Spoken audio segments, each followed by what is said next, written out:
Hello everyone, good morning to all. Welcome back to Parcham. I am पूजा।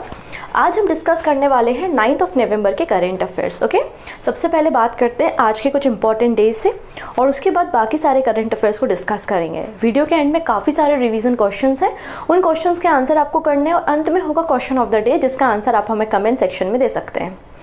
जो student नए हैं उनको एक छोटी सी इन्फॉर्मेशन दे देती हूँ कि आपके जो डेली करेंट अफेयर्स होते हैं उसकी पीडीएफ आप फ्री ऑफ कॉस्ट डाउनलोड कर सकते हैं हिंदी और इंग्लिश में। इसके लिए आपको बस परचम का टेलीग्राम ज्वाइन करना पड़ेगा। टेलीग्राम में डेली के डेली ये करेंट अफेयर्स की पीडीएफ अपलोड हो जाती है। और टेलीग्राम कैसे ज्वाइन करना है तो डिस्क्रिप्शन में लिंक है, वहाँ से आप टेलीग्राम को ज्वाइन कर पाएंगे। तो सबसे पहले बात करेंगे 9 नवंबर के कुछ इंपॉर्टेंस डे। सबसे पहले 9 नवंबर को हम सेलिब्रेट करते हैं national legal services day. Basically इस दिन की शुरुआत सुप्रीम कोर्ट ऑफ इंडिया के द्वारा की गई थी। आप सभी लोगों ने हमारे इंडिया में एक बॉडी का नाम सुना होगा विच इज़ नालसा। और नालसा क्या करती है? सभी लोगों को, मतलब जो पुअर फैमिलीज़ हैं उनको जस्टिस प्रोवाइड करना, इक्वल जस्टिस के कॉन्सेप्ट पे जो है काम करती है। तो यहाँ पर अगर आप देखेंगे तो नेशनल लीगल सर्विस डे की शुरुआत सुप्रीम कोर्ट ऑफ इंडिया ने 1995 में की थी। मकसद क्या था? जो वीकर सेक्शन है हमारे सोसाइटी के, उनको भी यहाँ पर जस्टिस मिल सके, क्योंकि बहुत सारी फैमिली होती हैं जो बड़े बड़े लॉयर्स को नहीं अपॉइंट कर सकती, उनकी फीस नहीं पे कर सकती। क्या उनको राइट नहीं है जस्टिस का? इसलिए नालसा को बनाया गया था। और ये सारी बातें हमारे डीपीएसपी में भी मेंशन है। अगर आप आर्टिकल नंबर 39A देखेंगे वहां पर भी आपको फ्री लीगल सर्विस के बारे में पता चल जाएगा। ओके, तो यहाँ पे सुप्रीम कोर्ट ने 1995 में शुरुआत की है national legal services day. Next है 9 नवंबर को हम सेलिब्रेट कर रहे हैं उत्तराखंड फाउंडेशन डे। उत्तराखंड कभी उत्तर प्रदेश का हिस्सा हुआ करता था, लेकिन 2000 में 9 नवंबर 2000 में उत्तराखंड जो है वो उत्तर प्रदेश से अलग हो गया। तो उत्तर प्रदेश से अलग होकर एक नया राज्य बनता है जिसका नाम होता है उत्तरांचल। और 2007 में उत्तरांचल को हम उत्तराखंड कहते हैं। उत्तराखंड को हम देवभूमि भी कहते हैं। उत्तराखंड को हम लैंड ऑफ द गॉड्स के नाम से भी जानते हैं। तो 9 नवंबर 2000 में उत्तराखंड राज्य का फॉर्मेशन हुआ था। तो आज हम उत्तराखंड फाउंडेशन डे सेलिब्रेट कर रहे हैं। नेक्स्ट है international week of science and peace. तो international week of science and peace 9 नवंबर से लेकर 15 नवंबर तक सेलिब्रेट किया जाता है।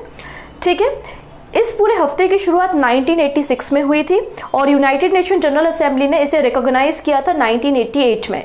मकसद क्या है कि साइंस के जरिए किस तरीके से हम पीस भी मेंटेन कर सकते हैं और डेवलपमेंट भी कर सकते हैं। So international week of science and peace 9 से लेकर 15 नवंबर के बीच में सेलिब्रेट किया जा रहा है। ये हमारे कुछ इंपॉर्टेंट डे थे। इसके अलावा आप सभी को पता ही है एसएससी जनरल अवेयरनेस टारगेट 2024 के लिए कोर्स लॉन्च किया जा चुका है। अगर आप में से कोई भी जनरल अवेयरनेस की प्रिपरेशन करना चाहता है अपकमिंग किसी भी एग्जाम के लिए, चाहे वो आपका स्टेट एग्जाम हो या फिर आपका कोई भी वनडे एग्जाम, तो आप इस कोर्स को परचेस कर सकते हैं, इंडिविजुअल भी और कंप्लीट कोर्स को भी परचेस किया जा सकता है। डिस्क्रिप्शन में लिंक है, वहां से आप इस कोर्स को ले सकते हैं। आज के करेंट अफेयर्स की शुरुआत थोड़ी सी यूनिक है क्योंकि आज मैं शुरुआत करने वाली हूँ शॉर्ट न्यूज़ से। ठीक है, क्योंकि आज की जो शॉर्ट न्यूज़ है ना वो बहुत इंपॉर्टेंट है। मतलब जो नॉर्मल न्यूज़ है ना उससे भी ज़्यादा इंपॉर्टेंट आज की शॉर्ट न्यूज़ है। तो सारी शॉर्ट न्यूज़ को एक एक करके हम यहाँ पे समझते हैं, उसके बाद बाकी सारी न्यूज़ को हम डिस्कस करेंगे, देन रिवीजन क्वेश्चन। ओके है, सो स्टार्ट कर लेते हैं।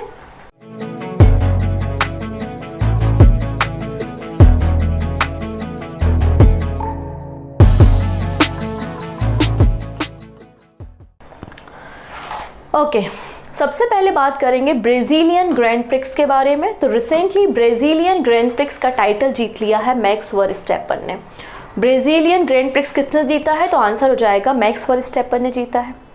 अब यहाँ पर ये इंडिया का मैप है, ये जो गुजरात का हिस्सा है, यहाँ ये गुजरात का जो पार्ट है। तो गुजरात में आपको यहाँ पे 2 पोर्ट्स देखने को मिलते हैं, एक है कांडला पोर्ट और दूसरा है मुंद्रा पोर्ट। ठीक है, मुंद्रा पोर्ट और कांडला पोर्ट आपको देखने को मिलते हैं गुजरात में। ये जो मुंद्रा पोर्ट है ये इंडिया का फर्स्ट पोर्ट बन गया है जिसने 16.1 मिलियन टन ऑफ कार्गो को कैटल किया, हैंडल किया और highest ever volume by any port in the India.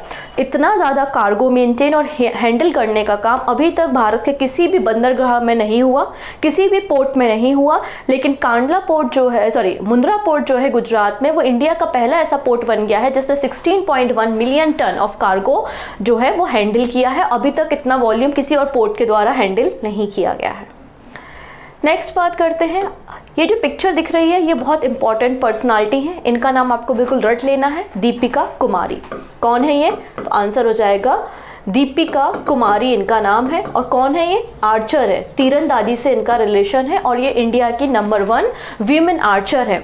ठीक है, तो दीपिका कुमारी जो है, इन्होंने अभी जो नेशनल गेम्स चल रहे हैं ना गोवा में, तो नेशनल गेम्स में 2 gold medal and 1 silver medal जीता है।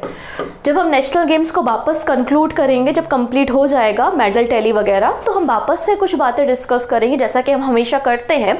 लेकिन जो पर्सन न्यूज़ में है उनको यहीं के ही बता दो तो ज़्यादा अच्छा है, कम से कम रिकॉल हो जाता है, रिवीजन हो जाएगा सेकेंड टाइम, है ना। तो यहाँ पर याद रखना कि दीपिका कुमारी, इनका बेस्ट परफॉर्मेंस रहा है नेशनल गेम्स में। इन्होंने 2 गोल्ड मेडल और 1 सिल्वर मेडल हासिल किया है। डन। चलिए अगली बात कर लेते हैं अबाउट द एफडीआई। एफडीआई का मतलब क्या होता है? फॉरेन डायरेक्ट इन्वेस्टमेंट होता है।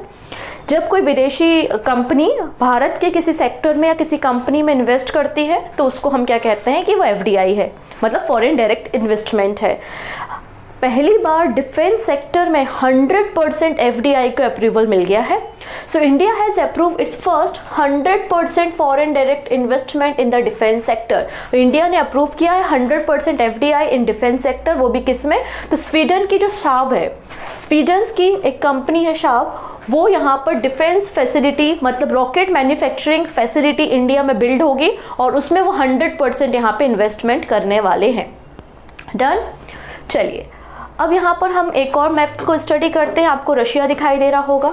रशिया का ये जो हिस्सा है, ये हिस्सा क्या कहलाता है? पेनिनसुला कहलाता है। जैसे कि अगर हम इंडिया की बात करें तो इंडियन ये पेनिनसुला कहलाता है।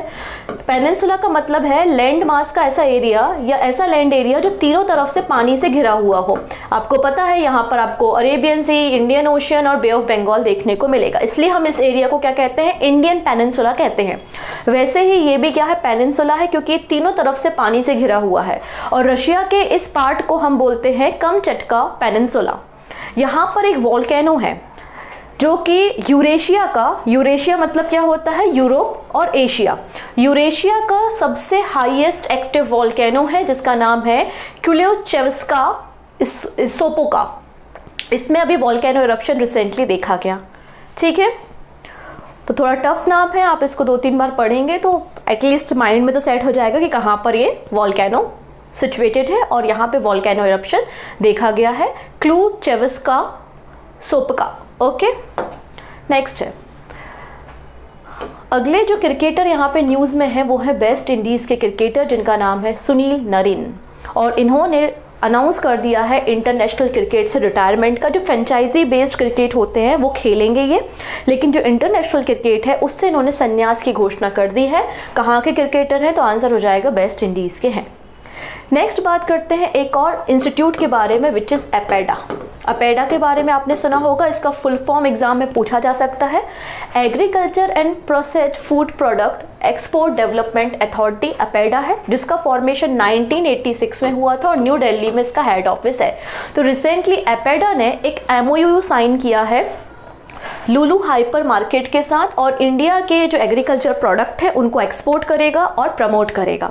तो इंडिया के प्रोडक्ट को इंटरनेशनल मार्केट में एक्सपोर्ट करना और उनको प्रमोट करने के लिए हुलु सुपर मार्केट के साथ APEDA agriculture and processed food product export development authority के बीच में एक मेमोरेंडम ऑफ अंडरस्टैंडिंग को साइन किया गया है।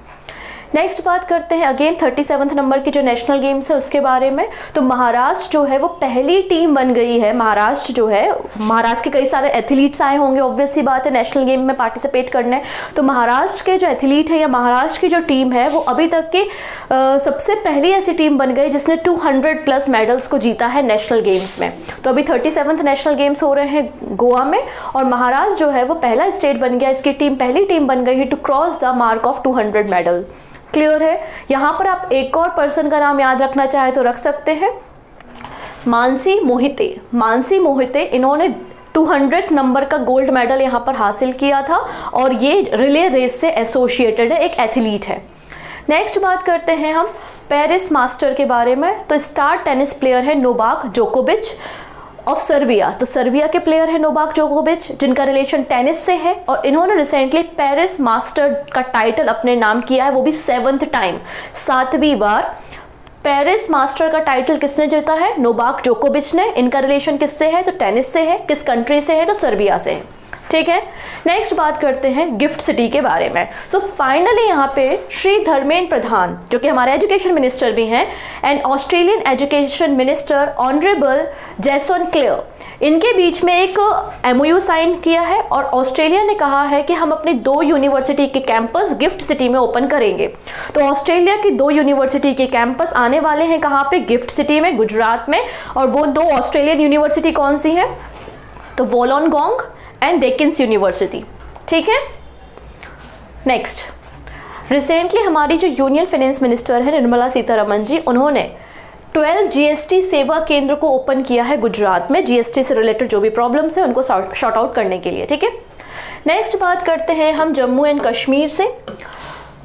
तो छत्रपति शिवाजी महाराज जी का स्टैच्यू, छत्रपति शिवाजी महाराज जी का स्टैच्यू जम्मू एंड कश्मीर में कुपवाड़ा डिस्ट्रिक्ट में रिसेंटली अनवील किया गया, उसे लॉन्च किया गया। और इस स्टैच्यू को अनवील किसने किया है? महाराष्ट्र के मुख्यमंत्री, महाराष्ट्र के चीफ मिनिस्टर एकनाथ शिंदे जी के द्वारा, एंड जम्मू एंड कश्मीर के जो लेफ्टिनेंट गवर्नर है मनोज सिन्हा जी के द्वारा।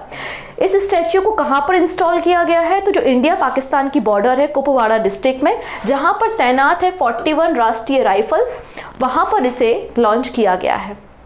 नेक्स्ट है हरियाणा गवर्नमेंट के द्वारा इनॉग्रेट किया गया है hot balloon project to promote tourism.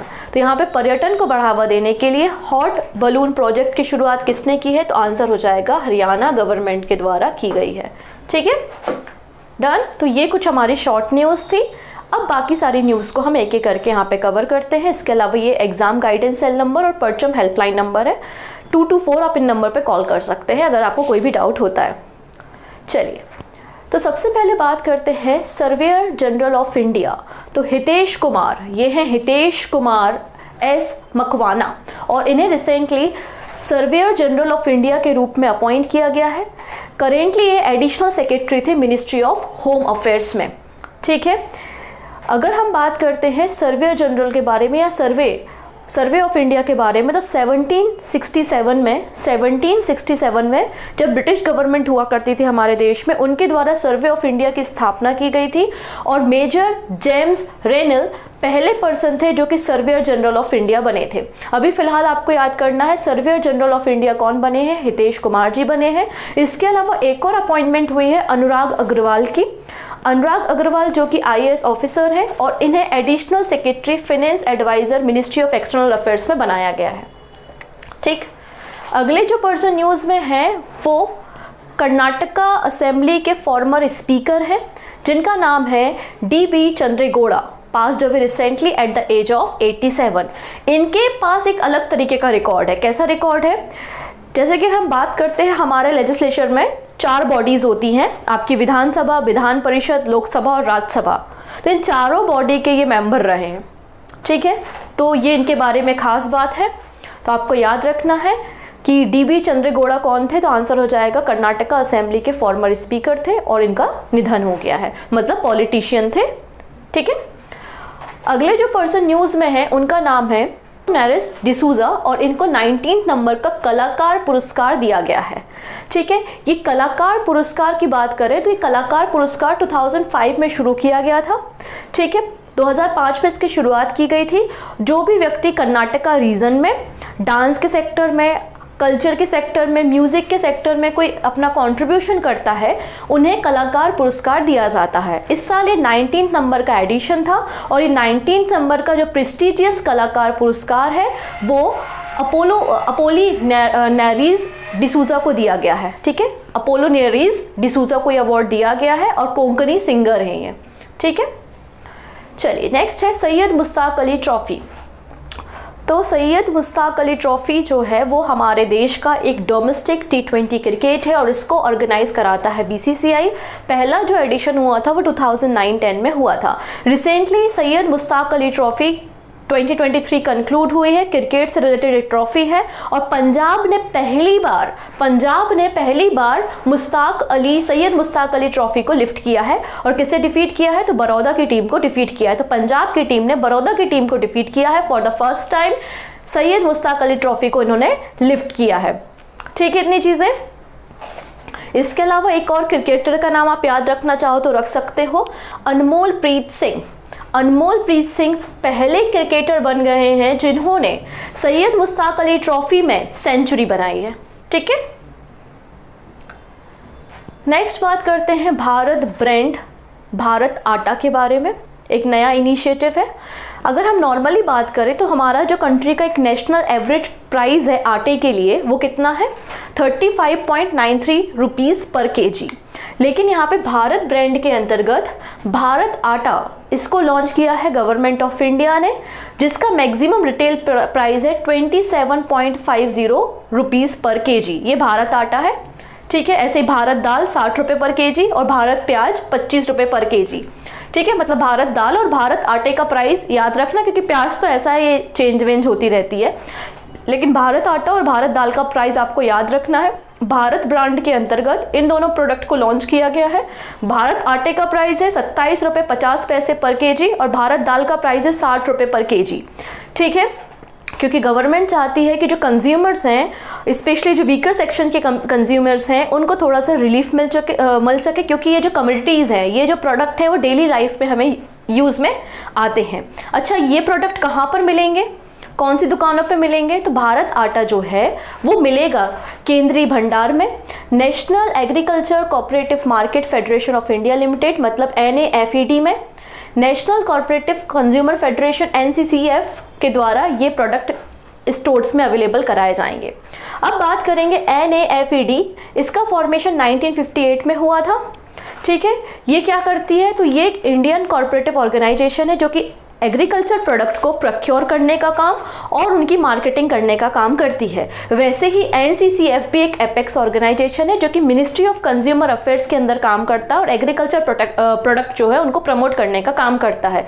ये जो दोनों बॉडी हैं NAFED और NCCF, इन दोनों बॉडी को तैयार किया गया है multi state corporative society act 2002 के अंतर्गत। ठीक है, next project dolphin again news में है और प्रोजेक्ट डॉल्फिन को इस बार स्टार्ट कर रहा है with the help of government of India Tamil Nadu state. ठीक है, तो रिसेंटली गवर्नमेंट ऑफ तमिलनाडु ने इशू किया है एक ऑर्डर और इम्प्लीमेंट कर रहा है वो project dolphin under the integrated development of wildlife habitat programme of the government of India. तो गवर्नमेंट ऑफ इंडिया का जो integrated development of wildlife habitat programme चलता है उसी को तमिलनाडु गवर्नमेंट ने ज्वाइन किया है और उसके अंदर प्रोजेक्ट डॉल्फिन को शुरू किया है। इस प्रोजेक्ट डॉल्फिन में अगर आप बात करेंगे तो प्रोजेक्ट डॉल्फिन की जो कॉस्ट आएगी इम्प्लीमेंट करने की 2023-24 में वो है 8.13 करोड़ रुपीस, जिसमें 60% कौन देगा? गवर्नमेंट ऑफ इंडिया मतलब सेंट्रल गवर्नमेंट देगी और रिमेनिंग जो खर्चा होगा वो स्टेट गवर्नमेंट यहाँ पे उठाएगा। बेसिकली जो गल्फ ऑफ मन्नार जो बायोस्फीयर रिजर्व है वहां पर आपको ये डॉल्फिन देखने को मिलेगी। तो इनके प्रोटेक्शन के लिए, इनके कंजर्वेशन के लिए प्रोजेक्ट डॉल्फिन को ज्वाइन किया है गवर्नमेंट ऑफ तमिलनाडु में। अच्छा, ये जो gulf of Mannar biosphere reserve है ना, आपको कई और यहाँ पे हाईली थ्रेटेंड स्पीसीज देखने को मिलती है, जैसे कि डुगोंग हो गया, वेल शार्क हो गया, सी हॉर्स हो गया। ठीक है, ये सब चीजें भी आपको यहाँ पर देखने को मिलती हैं। नेक्स्ट है second world local production forum. तो recently world local production forum का सेकेंड एडिशन कंक्लूड हुआ है। कहाँ पर? हेग में। कहाँ पर कंक्लूड हुआ है? हेग में कंक्लूड हुआ है और इंडिया का डेलीगेशन भी इसमें गया हुआ था। हमारे जो union minister of state for chemical and fertilizer है उन्होंने पार्टिसिपेट किया था। इसका पहला एडिशन 2021 में वर्चुअल फॉर्मेट में हुआ था। ठीक है, इस फोरम को ऑर्गेनाइज कौन कराता है? तो WHO कराता है, वर्ल्ड हेल्थ ऑर्गेनाइजेशन कराता है। क्या मकसद होता है इस फोरम का? तो इस मकसद होता है इस फोरम का कि जो हेल्थ टेक्नोलॉजी है, मेडिसिन है, उनकी एक्सेस को इंक्रीज करना कि सभी लोगों तक वो किस तरीके से अलग अलग जो मेडिसिन हैं और अलग अलग जो हेल्थ केयर की टेक्नोलॉजी हैं वो लोगों तक कैसे एक्सेसिबल बनाई जा सके, उनकी पहुंच बढ़ाई जा सके। नेक्स्ट है India ranks second in the employ wellbeing. अब देखो एम्प्लॉय, यहाँ पर बेसिकली एक सर्वे किया गया अलग अलग कंपनी में जो एम्प्लॉय काम करते हैं उनका सोशल डेवलपमेंट कैसा है, उनकी मेंटल हेल्थ कैसी है, उनका वर्क एनवायरनमेंट कैसा है, फिजिकल मेंटल हेल्थ कैसी है, तो इन सब चीज़ों को सर्वे किया गया। और सेकेंड नंबर पे आता है हमारा प्यारा भारत। तो फर्स्ट नंबर पे कौन है? तो फर्स्ट नंबर पे टर्की है, ठीक है। तो रिसेंट ग्लोबल सर्वे जो हुआ है उसमें टर्की ने टॉप किया है, सेकंड नंबर पे भारत है, और जापान जो है वो सबसे लोवेस्ट नंबर पे है, सबसे नीचे नंबर पे है फॉर एम्प्लॉयज़, ठीक है। ये सर्वे जो है वो बेसिकली मैककिन्से हेल्थ इंस्टीट्यूट के द्वारा कंडक्ट कराया गया था। टर्की का स्कोर 78 है, भारत का स्कोर जो है वो 76, और थर्ड नंबर पे चाइना है 75 स्कोर के साथ, जबकि जापान का जो स्कोर है वो 25% है, ठीक है। नेक्स्ट है कृषि 24/7। तो रिसेंटली हमारा जो यूनियन एग्रीकल्चर मिनिस्टर है उन्होंने बादवानी इंस्टीट्यूट फॉर आर्टिफिशियल इंटेलिजेंस के साथ एक कोलैबोरेशन किया और कृषि 24/7 को डेवलप किया।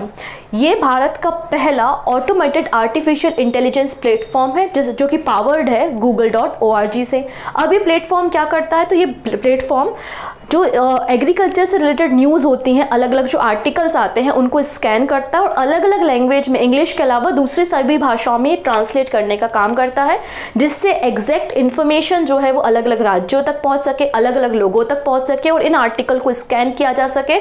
उसकी जो हेडलाइंस हैं, क्रॉप नेम है, कोई इवेंट होने वाला है, इवेंट की डेट क्या है, सोर्स की लिंक क्या है, तो वो सारी चीज़ें यहाँ पे 24/7 कृषि में पब्लिश कराई जाएंगी। तो आपको याद रखना है, बादवानी इंस्टीट्यूट फॉर आर्टिफिशियल इंटेलिजेंस की मदद से कृषि 24/7 को डेवलप किया गया है।